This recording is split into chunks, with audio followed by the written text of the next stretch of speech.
Elon Musk sent a jet to Africa. He said it was urgent, but only Traoré knew why, and what happened in the desert left even Elon speechless. The night in Ouagadougou was heavy with heat, with silence, with something unseen. Inside the presidential compound, all was still. No footsteps echoed in the marble halls. No voices disturbed the air. Only one small room at the far end glowed dimly.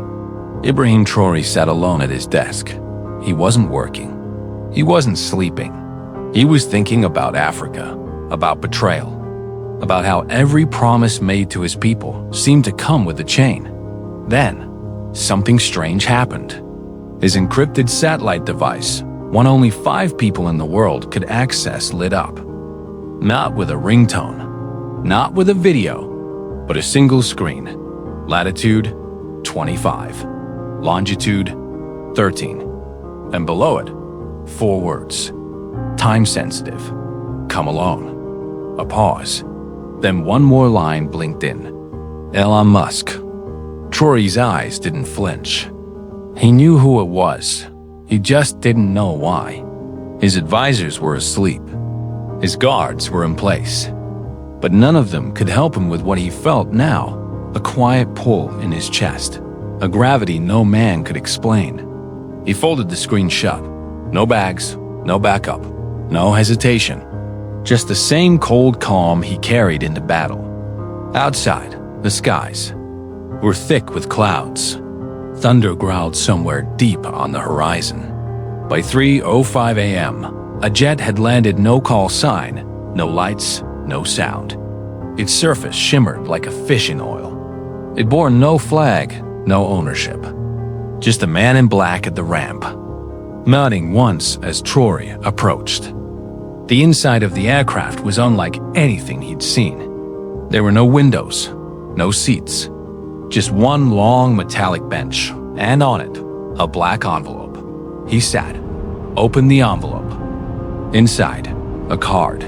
Don't speak, don't connect, just watch. And a tiny screen embedded in the card blinked to life. A video played, not Elon's face, not his voice, but a satellite view of Africa. And beneath it, lines of code pouring down like rain. Suddenly, the map blinked red. Power grids, currency flows, media controls, all flashing with one word in bold: external. And at the center, Burkina Faso, Traoré leaned forward, stunned. The video cut to black. Then a final message. There are things you were never meant to see. His hands tightened into fists. This wasn't a courtesy call. This was a message from the edge. The jet landed hours later on a stretch of unmarked desert. Not a village, not a base, just sand stretching endlessly, broken only by a single figure waiting. Elon Musk stood with his back to the sun. He didn't wave. He didn't call out. When Traoré approached, Elon didn't even smile. Instead, he said, "You were never supposed to matter this much." Then turned and began walking toward the dunes. No guards, no cameras, no sound. Just 2 men walking into nothing. As they moved, the wind began to rise.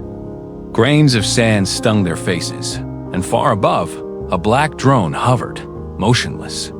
When they reached the tallest dune, Elon stopped.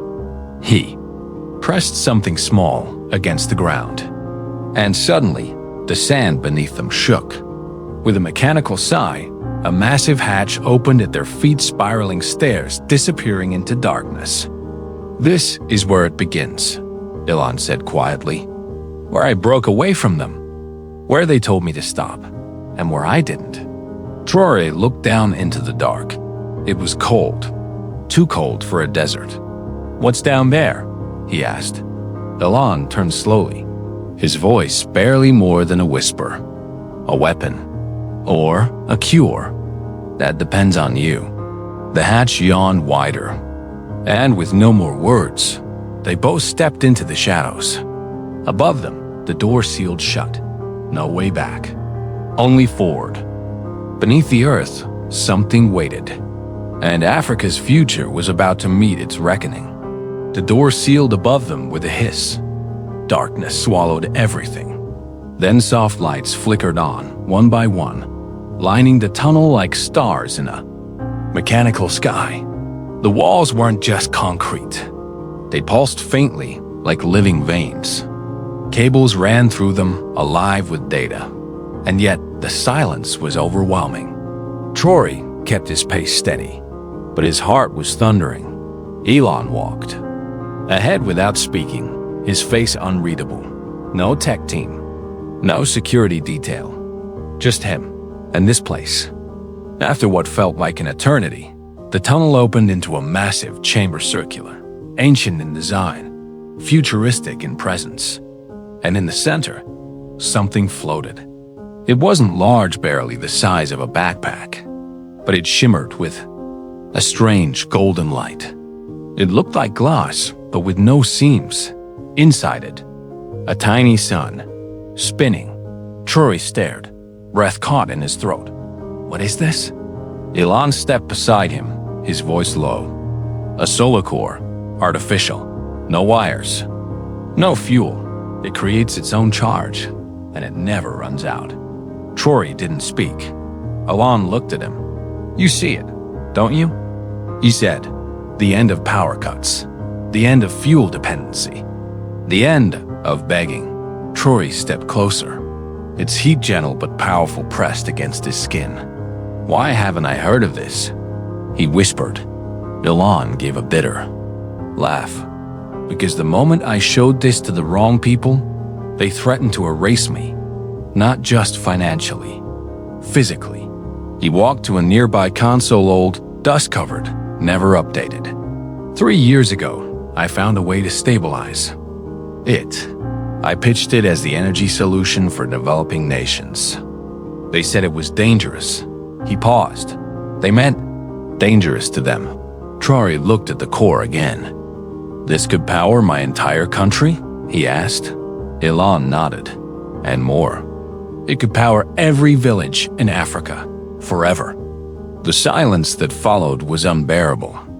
But, Elon added, there's a price. Traoré turned. They'll come for you. Not with speeches. Not with sanctions. They'll come with silence. With sabotage. With whispers in the dark that turn allies into enemies. He took a slow breath. I've already paid my price, Elon said. I lost contracts. Lost friends. I'm watched every day. But I held onto one prototype, and I'm giving it to you. Traoré stepped back, stunned. Why me? Elon looked at him. Really looked at him, not as a general, not as a leader, as a man. Because you still feel, Elon said. You still fight. You remember what it means to stand for something. Most leaders today, they sit, they trade. You rise.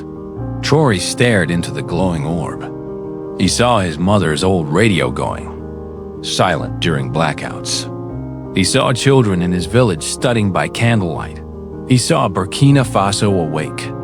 He clenched his jaw. I'll take it, he said quietly. Elon nodded. Good. Then, the walls around them began to pulse red. A soft alarm. Then louder. Elon turned sharply toward the screen. A drone. An unauthorized signal. They've been tracked. No, he muttered. Not this fast.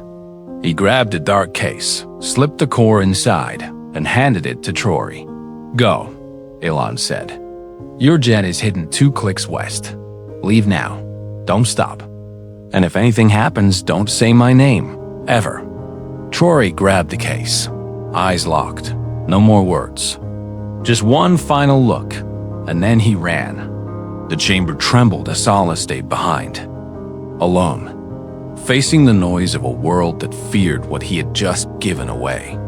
Above ground, the desert wind began to howl, and the hunt had already begun. Traoré emerged from the hatch just as the first beam of sun broke over the horizon, but it wasn't warmth he felt. It was eyes, invisible, everywhere. He clutched the case tighter. No signal, number, Back up? Just footprints in the sand and a warning echoing in his mind. Don't stop. Don't say my name. He ran, each step pressed deep into the dune, but there was no time to breathe. Not when shadows danced on the ridge behind him. And then, the faint buzz of a drone. Small, fast, watching. He dropped low behind a slope, pulled out a microcompassalon had slipped into his pocket. The arrow glowed red, pointing west. His jet.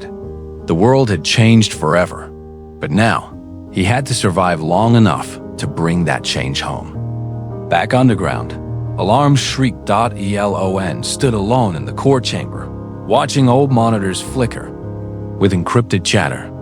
They're early, he whispered. Too early. He knew who it was. He always knew. The same men who'd smiled in Davos, who'd shaken his hand while stabbing every breakthrough from the back. They didn't fear collapse. They feared control slipping from their hands. An Africa-powered independent was their worst nightmare.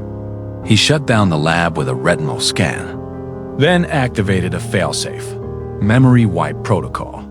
The core's location would vanish from every traceable network. He whispered one word as the system shut down. Traoré. Above ground, the wind screamed louder. Traoré spotted the jet. Half covered by camouflage netting, its engines faintly warm. He raced toward it, but then stopped. A reflection. To the left, on the rocks. A sniper? He dropped. Breathing shallow, then gunfire. 3 shots. Far. Echoed. Precise. He didn't flinch. He crawled under the camouflage net and slipped into the cockpit. No pilot, just a screen, blinking green. He tapped it. A voice Musk's filtered through, autopilot enabled. Countdown, 90 seconds. Do not delay. Traoré strapped in. Blood on his knuckles. Dust in his lungs. But the case, still. Safe. Still warm. As the engines roared to life, something deep inside him broke. Not fear. Not even pain. It was the burden. The way of knowing the second he stepped back on Burkina soil, everything would change. Because power was not a gift. It was a threat. As the jet lifted into the sky, the camera on the nose caught something behind them. 4 black vehicles tearing across the sand. Too late. The jet vanished into cloud. But this story wasn't finished. Back in Ouagadougou, his return wasn't. Quiet. 2 days later, 2 assassins were intercepted near the presidential residence. One of them carried a listening device coated with American encryption. Traoré said nothing publicly, but quietly, he summoned elders, engineers, and 2 of his most trusted childhood friends. They met in a remote village far from cameras. There, beneath an old mosque built during colonization, lay a hidden chamber, carved by rebels, used during the fight for independence. Now, it would serve again. The prototype was buried beneath the stone floor, untraceable, protected, and Traoré, the soldier once mocked for being too raw, stood above it. I won't let it rot, he said. Not like the dreams they stole from us. Then he did something no one expected. He canceled his next 5 international meetings, including one in Paris, and instead he asked for a meeting with village mothers. When reporters pressed him, all he said was, "The next revolution will not be televised. It will be lit by light no one can turn off." The international press didn't know what to make of it. Traoré, as a man who once shook global stages with fiery speeches, had gone. Quiet. No press conferences. No photo ops. No handshakes with the West. Just rumors. Whispers of secret village visits. Of solar engineers being flown into Burkina Faso under fake identities. Of strange construction near abandoned fields, but no permits. The silence terrified them more than any speech. Then came the first signal.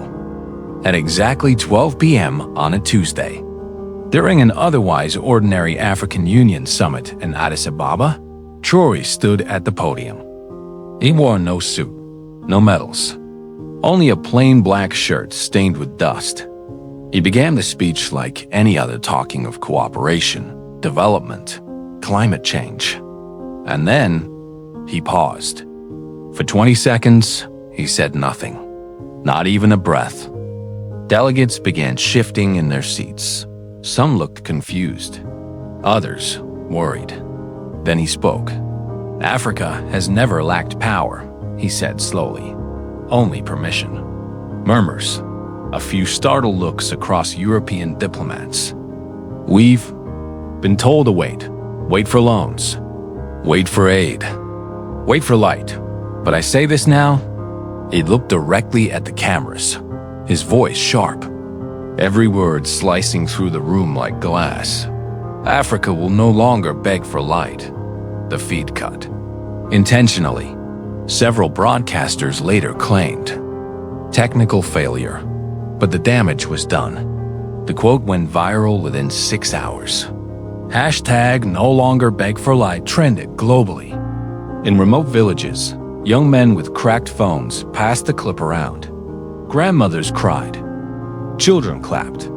And quietly, beneath that same old mosque, a hum began to rise. The core had been activated, slowly, carefully. It powered 10 homes at first, then 50. No wires, no bills, no permission. Meanwhile, Elon Musk had disappeared. No interviews, no tweets. Just one cryptic post, left up for 3 minutes before it was deleted.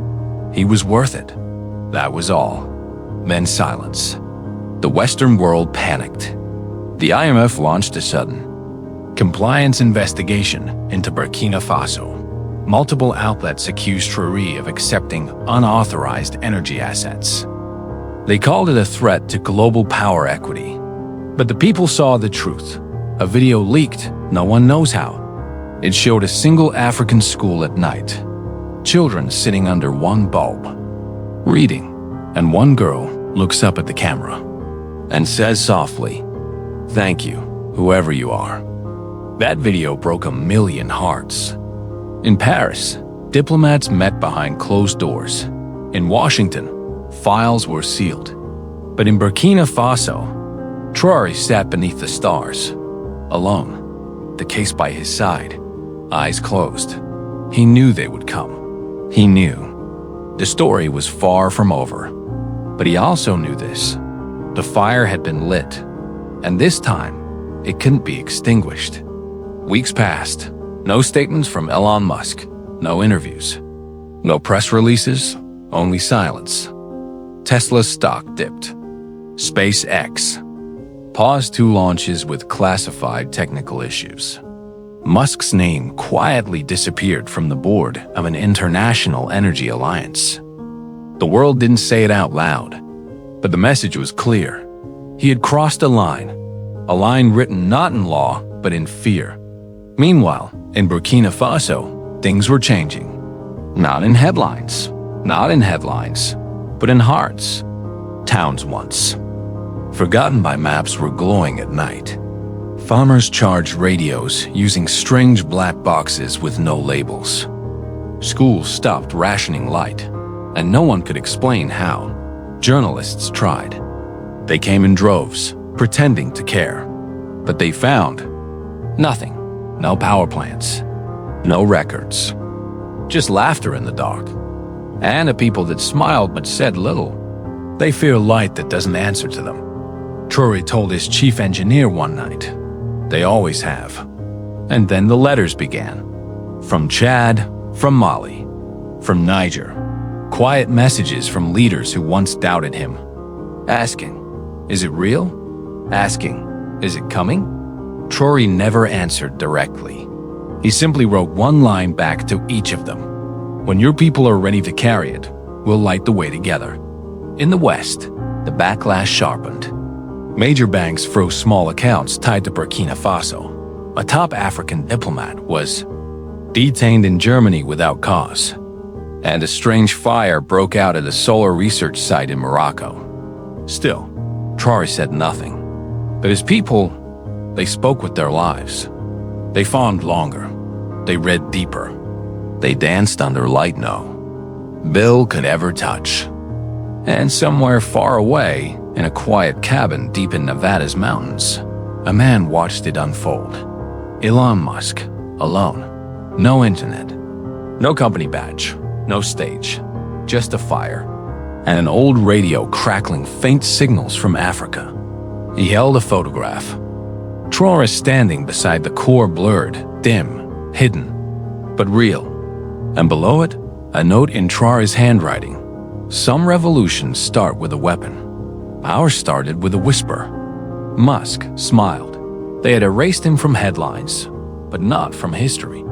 And on that final night before disappearing for good, he wrote one last message, not to a board, not to the world, but to Traoré. It read, I didn't build it for them. I built it for you. Because you never blinked. He pressed send. The signal bounced between satellites. It reached Burkina Faso in seconds. And somewhere beneath the old mosque, where the lights still hummed softly, Traoré read it. He didn't smile. He didn't speak. He simply placed the message inside the case, then closed it. Above him, the stars flickered, but none brighter than the one he now carried within. Africa had waited for centuries. Now, she no longer waited. She burned. If this story lit something in your heart, don't let it fade. Subscribe to this channel, because here, we tell the stories the world tries to bury. Like the video, leave a comment, and share it forward. Because sometimes, all it takes is one voice, one light, and one listener. To start a revolution, what if the real power isn't in who controls the world, but in who dares to awaken it? History doesn't always begin with a bang. Sometimes, it begins with a man who refuses to stay silent, and a light no one can turn off.